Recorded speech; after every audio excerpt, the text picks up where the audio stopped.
Halo para pendengar, dimanapun kalian berada. Balik lagi di channel Gary Christopher. Pada video kali ini gue akan kembali membahas tentang Outland Isekai Deiched. Dalam part sebelumnya, kita sudah melihat kalau Yuya datang ke ibu kota Alkeria dan berhasil bertemu dengan Raja Arnold. Tapi sayangnya, tepat pada momen itu terjadi penyerangan dari orang suruhan pangeran pertama yaitu Rhaegar untuk membunuh Arnold. Dengan dalih, nantinya si Yuya lah yang akan disalahkan karena pembunuhan tersebut. Namun nampaknya Rhaegar itu telah salah mencari lawan. Karena memang saat itu Yuya berhasil menangkap semua orang suruhan dari Rhaegar dan menggagalkan aksi pembunuhan itu. Pada akhirnya si Owen pun meminta bantuan sekali lagi kepada Yuya untuk melawan pemberontakan dari Pangeran Rhaegar. Karena memang dia yakin dengan adanya Yuya di sini, maka mereka itu pasti bisa menang dalam melawan fraksi Pangeran Rhaegar. Dalam part kali ini panel cerita pun menyorot kepada Master Kelinci. Selama kepergian Yuya ke Alkeria, Master Kelinci pun memutuskan untuk menjelajahi hutan sarang iblis besar lebih dalam lagi. Dan hal itu dikarenakan masih banyak misteri yang tersimpan dalam hutan sarang iblis besar ini. Namun di tengah penjelajahannya itu, Master Kelinci pun bertemu dengan salah satu monster yang sangat kuat dalam hutan sarang iblis besar itu. Dia adalah Lion Emperor. Bisa dibilang Lion Emperor bukanlah monster yang agresif dan hanya menyerang jika dirinya merasa terancam aja. Tapi Master Kelinci itu ingin menggunakan sang monster untuk menguji coba sihir barunya yang telah dipelajari dari Yuya. Jadi, ia pun memutuskan untuk melawan monster tersebut. Namun nih, bukan Master Kelinci lah yang kesusahan dalam pertarungan itu, melainkan sang Lion Emperor lah yang kesusahan. Bahkan di sini Lion Emperor pun hanya bisa terdiam selagi Master Kelinci itu memperhatikannya. Hal itu dikarenakan sang Lion Emperor itu tahu kalau dia bergerak sedikit saja dari tempatnya ini, maka sudah pasti dia akan langsung terbunuh oleh Master Kelinci. Sementara itu Master Kelinci pun bergumam kalau dia melakukan cara seperti biasanya, memang si Lion Emperor ini bisa langsung mati. Tapi sekarang Master Kelinci itu hanya akan menggunakan kekuatan sihirnya aja yang telah diajarkan oleh Yuya kepadanya dalam pertarungan kali ini. Jadi ini akan menjadi pertarungan yang cukup sulit. Di sini Master Kelinci pun langsung membuat sihir bola air di tangan kanannya dan hendak memulai pertarungan. Tapi ini ternyata si Lion Emperor itu sudah memberanikan dirinya untuk menyerang Master Kelinci terlebih dahulu, karena memang itu adalah satu-satunya tindakan yang bisa ia buat. Saat itu Lion Emperor pun langsung melompat ke arah Master Kelinci sambil melayangkan cakarannya dengan kecepatan yang luar biasa.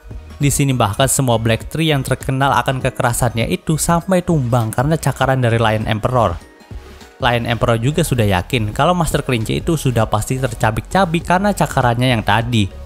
Tapi ternyata dia itu salah. Sebelum cakaran Emperor itu mengenainya, Master Kelinci itu sudah terlebih dahulu melompat ke atas untuk menghindarinya. Dan sekarang, punggung Lion Emperor yang sudah terbuka lebar pun langsung dihajar oleh sihir bola air dari Master Kelinci. Memang itu adalah sihir bola air biasa, tapi karena sang Master Kelinci itu menambahkan tekanan kuat pada sihir itu, akhirnya, sihir bola air itu pun bisa mencabik-cabik tubuh dari Lion Emperor dan membuatnya mati di tempat. Melihat hal itu nampaknya Master Kelinci pun kurang puas nih dengan hasil latihan sihirnya. Karena memang dia yakin kalau dia itu masih bisa mengeluarkan sihir yang lebih kuat daripada ini dan bisa menghancurkan Lion Emperor tadi jadi debu. Tapi karena keterbatasan rasnya, dia pun tidak bisa mengeluarkan sihir yang lebih baik daripada yang dimilikinya sekarang. Maka dari itu Master Kelinci pun akan terus mengasah sihirnya lagi. Namun nih, pada saat Master Kelinci itu sedang memikirkan hal tersebut, tiba-tiba aja ada sebuah anak panah meluncur ke tempatnya Master Kelinci. Untung aja nih, Master Kelinci itu memiliki refleks yang sangat hebat. Jadi dia itu bisa menghindari anak panah tersebut dengan mudah.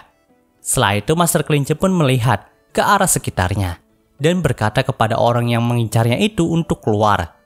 Menjawab panggilan itu, seorang gadis berambut putih dan berekspresi kosong pun mulai muncul dari semak-semak sana. Melihat hal itu, Master Kelinci pun bertanya nih, kenapa sang gadis itu menyerangnya? Dan sebenarnya siapa identitas sang gadis ini sampai-sampai kehadirannya itu tidak bisa dirasakan oleh Master Kelinci. Namun sang gadis pun hanya bisa diam saja dan tidak membalas pertanyaan dari Master Kelinci. Melihat reaksi itu, Master Kelinci pun jadi geram nih. Jadi ia pun langsung mengambil tindakan untuk membuat sang gadis berbicara dengan cara yang kasar. Master Kelinci pun langsung menyiapkan kuda-kudanya dan langsung melayangkan tendangan cepat ke arah kepala dari sang gadis. Namun tak disangka-sangka, Gadis itu pun bisa menghindari serangan super cepat dari Master Kelinci. Bahkan ia juga berkata kalau serangan Master Kelinci itu masih kurang cepat. Melihat hal itu, Master Kelinci pun berkata lagi nih, kenapa sang gadis itu bisa melihat serangan super cepatnya tadi? Dan sebenarnya apa tujuan sang gadis datang ke tempat ini? Apakah sang gadis juga merupakan pemegang gelar Holy? Mendengar pertanyaan itu, sang gadis pun akhirnya buka suara. Kalau sebenarnya dia ingin mengundang Master Kelinci untuk bergabung bersamanya. Di sini Master Kelinci pun masih agak bingung nih dengan apa yang hendak dikatakan oleh sang gadis.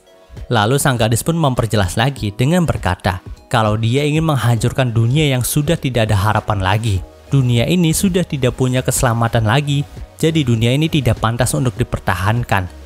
Mendengarkan hal gila itu, Master Kelinci pun berkata, kalau dia tidak setuju dengan sang gadis, karena memang sudah menjadi tugasnya sebagai pemegang gelar Holy seperti Master Kelinci lah untuk menjaga keselamatan dari dunia ini. Setelah mendengarkan jawaban itu, sang gadis pun langsung marah dan hendak membunuh Master Kelinci. Tapi di sini, Master Kelinci pun tidak membiarkan sang gadis menyerang duluan. Jadi ia pun melompat ke arah sang gadis untuk menyerangnya lagi. Tapi nih saat menuju sang gadis, Master Kelinci pun merasakan sensasi kalau dirinya tetap ingin menyerang sang gadis, maka dia akan mati. Jadi ia pun membelokkan arah meluncurnya ke bawah. Dan benar saja, ada sebuah anak panah yang hendak menusuk Master Kelinci jika ia melanjutkan serangannya tadi. Tapi serangan sang gadis pun tidak berhenti di situ aja nih. Ia pun meneriakkan mantra bernama Arrow Cage yang sontak mensummon ratusan anak panah secara tiba-tiba dan langsung mengarah kepada Master Kelinci. Melihat hal itu, Master Kelinci pun kaget karena dia juga sempat pernah mendengar dan melihat rapalan mantra seperti itu. Tapi tidak ada waktu untuk memikirkannya. Karena memang sekarang ini dia harus menghindari semua anak panah terlebih dahulu.